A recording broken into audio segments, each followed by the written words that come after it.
काल रात्री तू आमची सेवा केलीस, कर्तव्य समजून का होईना पण मनापासून केलीस आणि त्याचं फळ तुला मिळालं.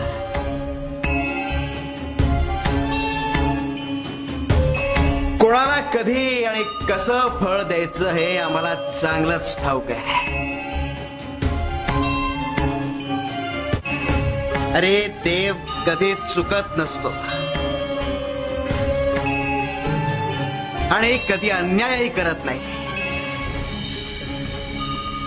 तुम्ही वृक्ष लावलं की तो फळ देणाराच.